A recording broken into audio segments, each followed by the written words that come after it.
सत्ता की राजनीति आदमी को बुद्धिमान तो बना देती है, पर उसका विवेक नष्ट कर देती है। आपको याद होगा, एक अफसर हुआ करते थे, अभी भी सेवा में ही होंगे वो, अशोक खेमका। हरियाणा सरकार में थे वो, और हरियाणा में कांग्रेस और भाजपा दोनों की सरकारों में रहे वो। जब तक है ना, इस खेमका की विशेष पहचान ये रही है कि 2023 तक के 32 वर्षों की अपनी नौकरी में उनके 55 तबादले हुए। जब कांग्रेस सरकार में उनके तबादले हुआ करते थे, तो भाजपाई कांग्रेस सरकार पर हमला किया करते थे।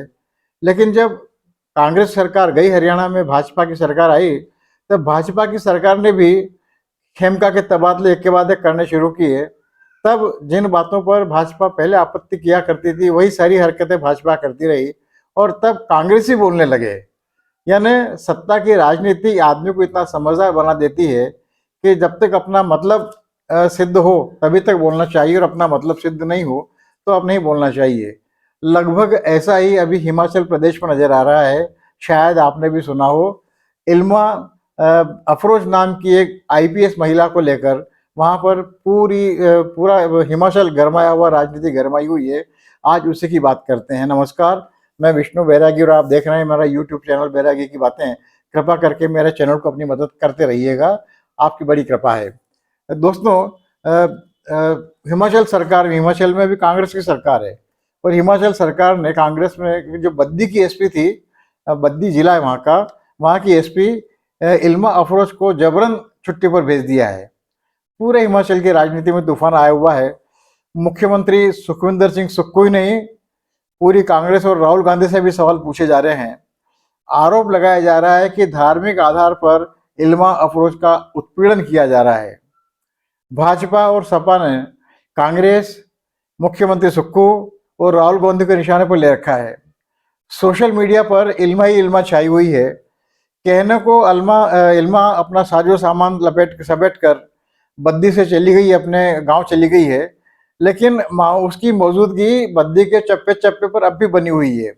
आइए पहले फौरी तौर पर जान लें कि ये इल्मा अफरोज है कौन। ये मूलतः उत्तर प्रदेश के मुरादाबाद जिले के कुंदरकी गांव के किसान परिवार की बड़ी बेटी है। जब 14 वर्ष की थी तब इसके पिता का निधन हो गया था, और माँ ने अपने पैरों पर खड़े होकर इनका और इनके से 2 वर्ष छोटे 12 साल के भाई का लालन पालन किया, और बहुत कठिनाई भरे दिनों में इन अपने बच्चों को उच्च शिक्षा दिलाई। पिता के निधन के बाद करीबियों ने हाथ खींच लिए थे, जैसा कि होता ही है। तो माँ के साथ खेतीबाड़ी में इल्मा ने खूब हाथ बटाया, ट्रैक्टर तक चलाया वहाँ पर। बचपन से ही इल्मा बड़ी प्रतिभाशाली थी और फर्राटेदार अंग्रेजी बोलती थी। दिल्ली विश्वविद्यालय के प्रतिष्ठित कॉलेज सेंट स्टीफन कॉलेज से दर्शन शास्त्र में इल्मा ने स्नातक उपाधि हासिल की, और अपने बलबूते पर स्कॉलरशिप हासिल की और उच्च शिक्षा के लिए ऑक्सफोर्ड विश्वविद्यालय में पढ़ाई के लिए गई। वहाँ पर न्यूयॉर्क में भारी पैकेज वाली नौकरी ठुकरा कर भारत लौट आई। भारत लौटने का वास्तविक कारण क्या था, ये या तो इल्मा जाने या फिर भगवान, लेकिन ये कहा जा रहा है कि अपने देश, अपने लोगों के लिए कुछ करने के जज्बे से, उस भावना से इल्मा भारत लौटी। 2017 में देश की जो बड़ी प्रतिष्ठित और कठिन परीक्षा होती है यूपीएससी की, नागरिक सेवाओं की, सिविल सर्विसेज की, वो कठिन परीक्षा इल्मा ने पास की और सफल उम्मीदवारों की सूची में 2017वां नंबर स्थान हासिल किया। 2018 में उनको आईपीएस में चुन लिया गया और उन्हें हिमाचल कैडर मिला। अभी कोई 8-9 महीने पहले ही उन्हें बद्दी का जिला पुलिस अधीक्षक बनाया गया था। एक दिन इल्मा अपने दफ्तर के बाहर पानी पी रहे एक बच्चे से बात की इल्मा ने, तो मालूम पड़ा कि यहाँ के अधिसंख्य बच्चे स्कूल नहीं जा पा रहे हैं, गरीब हैं, गरीबी की वजह से। एसपी दफ्तर का उपयोग इस बच्चे की से प्रेरित होकर इल्मा ने अपने एसपी दफ्तर को स्कूल बना दिया और खुद ही बच्चों को पढ़ाने लगी। लगभग शुरुआत में 20-25 बच्चों से स्कूल चलता था, और जब वो तबादला अपना सामान समेट के गई है, तब स्कूल में लगभग 450 बच्चे पढ़ रहे थे। आप नीचे वाला चित्र जो देख रहे हैं, उसमें इल्मा अपने इन्हीं बच्चों के साथ सेल्फी लेती हुई आपको नजर आ रही है। अब स्कूल बंद है क्योंकि इल्मा अब बद्दी में नहीं है। इल्मा की दरअसल एक कार्रवाई ने इल्मा को कांग्रेस विधायक राम कुमार चौधरी के निशान पर ला खड़ा कर दिया। इल्मा ने अवैध खनन के आरोप में डंपर और पोकलन मशीनें जब्त की, उनका चालान बनाया और उन पर 75,000 रुपये का जुर्माना लगाया। बाद में मालूम पड़ा कि वो डंपर और पोकलैंड मशीन कांग्रेस विधायक रामकुमार चौधरी की पत्नी कुलदीप कौर उर्फ निधि चौधरी के नाम पर थी। इल्मा को पहले तो घुमा फिरा कर समझाया गया, फिर बाद में सीधे सीधे समझाया गया, लेकिन इल्मा न तो समझी न मानी। उसने न तो जब्त मशीनें छोड़ी और न जुर्माना माफ किया, और फिर जो होना था वही हुआ। विधायक नाराज होना था, विधायक नाराज हो गए, और इतने नाराज हुए कि विधानसभा में इल्मा के विरुद्ध विशेषाधिकार हनन का नोटिस तक दे दिया। लेकिन इल्मा फिर भी टस से मस नहीं हुई, विवाद बढ़ता गया। इस बीच एक भंगार व्यापारी कारोबारी यानी कि स्क्रैप के कारोबारी रामकिशन की बुलेट प्रूफ पर वहां पर गोलीबारी हो गई। जांच में पता चला कि खुद रामकिशन ने ही अपनी गाड़ी पर गोलीबारी करवाई थी। वो बंदूक के लिए अखिल भारतीय लाइसेंस लेना चाहता था। उसने पुलिस के सामने अर्जी लगाई थी और खुद को असुरक्षित साबित करने के लिए उसने अपनी गाड़ी पर गोलीबारी करवाई। लेकिन उसका पिछला रिकॉर्ड देखते हुए पुलिस ने यानी कि इल्मा ने उसकी अर्जी मंजूर नहीं की और उसे लाइसेंस देने से मना कर दिया। भंगारी कारोबारी रामकिशन हिमाचल के कई नेताओं का करीबी है, और कहा जा रहा है कि रामकिशन को बंदूक का लाइसेंस देने के लिए इन करीबी नेताओं ने इल्मा पर खूब दबाव बनाया, लेकिन इल्मा नहीं झुकी और अपने फैसले पर अड़ी रही। उसने अपने कारोबारी को, रामकिशन को लाइसेंस नहीं दिया। अब तक तो केवल कांग्रेस विधायक रामकुमार चौधरी इल्मा से नाराज थे, अब और भी कई नेता इल्मा से नाराज हो गए। उसे इल्मा को सलाह दी गई स्थिति को देखते हुए कि रामकुमार चौधरी विधायक की पत्नी से मिल ले और शांति से रही, लेकिन इल्मा ने सलाह नहीं मानी और अशांति में जीना पसंद किया। विधायक और इल्मा में तनाव और तकरार बढ़ती गई। दोनों एक दूसरे के कार्यक्रमों से गैर हाजिर रहने लगे और अंततः सरकार ने इल्मा को उसकी मर्जी के खिलाफ, उसके मांगे बगैर उसे जबरन लंबी छुट्टी पर भेजने के आदेश जारी कर दिए। सरकार तो उसका तबादला करना चाहती थी, लेकिन हाई कोर्ट में एक चल रहे प्रकरण के में जारी आदेश के कारण सरकार के हाथ बंधे हुए थे। सरकार उसका तबादला नहीं कर पा रही थी, मुमकिन नहीं हुआ, तो उसे लंबी छुट्टी पर भेज दिया। इल्मा जब आदेश जारी हुआ तब शिमला में वरिष्ठ अधिकारियों की बैठक में शामिल होने गई थी और अचानक लौटी खबर मिलते ही और ताबड़तोड़ अपना सामान बांधा और अपनी मां के साथ अपने पैतृक गांव कुंदर की चली गई।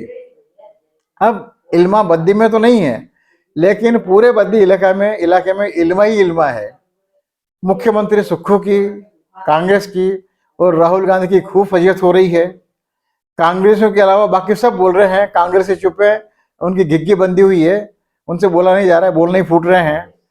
पूछने पर मुख्यमंत्री बहुत मासूमियत से रटा रटाया जवाब देते हैं कि कोई खास बात नहीं है, छुट्टी पे गई हुई हैं।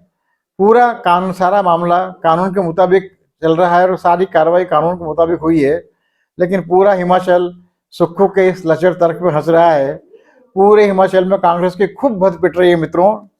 कहा जा रहा है कि इल्मा का मुसलमान होना भी इसके पीछे एक कारण है। आपको याद होगा कि हिमाचल के लोक निर्माण विभाग के मंत्री विक्रमादित्य सिंह ने गए दिनों उत्तर प्रदेश सरकार का हवाला देते हुए पूरे घोषित करते हुए कि उत्तर प्रदेश सरकार की तरह हम भी कानून बना रहे हैं और हिमाचल में दुकानदारों के लिए अपना नाम वगैरह सब सार्वजनिक रूप से जाहिर प्रकट करने की अनिवार्यता के आदेश जारी किए थे। तब पूरे देश में इसकी आलोचना हुई थी और कांग्रेस हाईकमान ने मुख्यमंत्री सुक्खू और मंत्री विक्रमादित्य सिंह को दिल्ली में तलब करके कड़ी फटकार लगाई थी और विवादास्पद आदेश वापस कराया गया था। लेकिन माना जा रहा है कि हिमाचल प्रदेश की कांग्रेस सरकार भी अब हिंदुत्व के रास्ते पर चल रही है। वहाँ के विभिन्न कस्बों में मुसलमानों के सामाजिक आर्थिक बहिष्कार का अभियान चल रहा है, सरकार चुप है। इल्मा का प्रकरण भी इसी का एक नमूना है। दोस्तों, मेरी धारणा है कि यह मामला केवल हिमाचल की कांग्रेसियों के लिए नहीं, पूरे देश के कांग्रेसियों के लिए बोलने का समय है। ये उन्होंने खुलकर अपनी सरकार के इस फैसले का विरोध करना चाहिए और इसे निरस्त कराना चाहिए, फिर भले ही उन्हें सड़कों पर क्यों नहीं उतरना पड़े। कानून का पालन करने वाले और कराने वाले ईमानदार अफसर का साथ देने, गैर वाजिब का प्रतिकार करने और सच का साथ देने का ये ठीक मौका हिमाचल के कांग्रेसियों को मिला है। विरोधी दल की सरकार के खिलाफ बोलना तो बच्चों का खेल होता है दोस्तों। अपनी सरकार के खिलाफ बोलने के लिए प्रबल नैतिक साहस, आत्मविश्वास और दृढ़ संकल्पता होनी चाहिए। ये कांग्रेसियों की परीक्षा का समय है, ये प्रकरण कांग्रेसियों की परीक्षा ले रहा है।